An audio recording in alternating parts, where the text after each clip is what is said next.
Today I am making red, white, and green tea for my loose leaf teas. So first I've taken a paper filter. I don't use paper filter for my coffee every day. For my coffee every day I use a pre-made screen, so I'm not using a lot of paper, but this screen stores the coffee flavor and I don't want to add coffee flavor to my tea. So I've cleaned up this part really well and scrubbed it, and then I have paper in here. I make this so infrequently that one package of paper will last me like 5 years. So I have my paper. Unfortunately they don't make these containers where they seal well, so I'm stuck using plastic bags, which I wish I didn't have to, but they keep for a long time. So I'm just going to put 1 teaspoon, this is gunpowder green tea. I'm going to put 1 heaping teaspoon, maybe I'll put a little bit more in there. And then I'm going to put 1 heaping, this is my white tea, and I'm going to put 1 heaping teaspoon of my white tea in here too. The white tea tends to be harder to stay onto the spoon, so I'll probably put 2 actually. So can you see that? It's not as neat, shall we say, as the gunpowder tea. And so I'm going to go ahead and put 2 teaspoons. These are both very high in antioxidants. But green tea and white tea, if you just made green and white tea by themselves, it's a very bitter tea. So I have my rooibos, which really, rooibos doesn't have a lot of nutritional value, but it does cut the bitterness of the green and the white teas. So I'll put a heaping teaspoon of my rooibos. Now I'm going to put this onto my coffee pot, and I'm going to add some filtered water. I have 1 carafe that all I use it for is tea, so it doesn't have any coffee flavor in there, and I will brew it. Did I mention I'm using filtered water? Really important to start with really good water. If you're going to make a high antioxidant liquid, you should probably start with as high quality water as you can get your hands on. So I'm using this Pro Pure pitcher to put water in. It's going to be a very high quality water.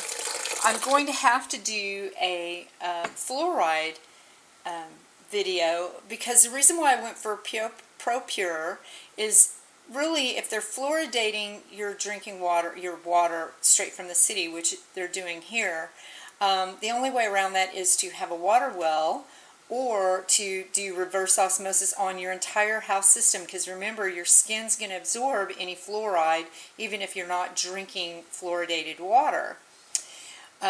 So we've put a filtration head on our shower, which unfortunately doesn't filter out the fluoride, but it does filter out the heavy metals, and it filters out the chlorine. This Pro Pure, while they don't guarantee that it's filtering out the fluoride, when you look at the ingredients that they put into their filtration system, the one component actually is the only thing known that will filter out fluoride. So they're not guaranteeing that they're filtering out fluoride, but one of their components in their filter does actually filter out fluoride. I'm going to have to do an entire fluoride video just to explain to you why you want to avoid fluoride on your body and in your body. Okay, so even though I only put in 3 teaspoons of my tea, my loose leaf tea, I'm brewing 10 cups.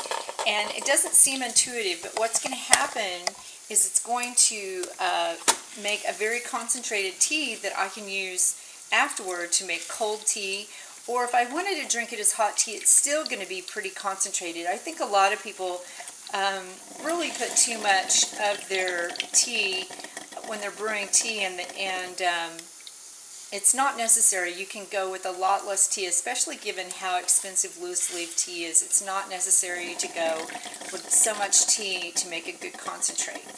I wanted to point out my coffee station. So I tend to be a little bit of a lazy housekeeper. I look for ways that are, when I buy something, the first thing I think is how hard is this thing going to be to clean? But coffee stains this white countertop, and I have no intention on replacing this because I know that I'm going to sell this house, and this is just not something that's worth it to me to upgrade. So what I did was I took a piece of tile, this is just a 12 by 12 tile, and I put it under my coffee maker, so when it's making its little coffee stains, it's just staining something that's already brown, which is also easier to clean because it's not as porous as this white melamine countertop that I, like I said, I have no intention on replacing because I know I'm going to sell this house. I wanted to show you that just 3 teaspoons of that loose leaf tea brewed pretty dark. Now I'm going to pour this into large mason jars, and I like that they have these measuring on the side because I found that about 2 ounces of this tea is good enough for an entire pitcher of cold tea. And I would want to at least dilute it 1 to 1 if I was going to drink this hot.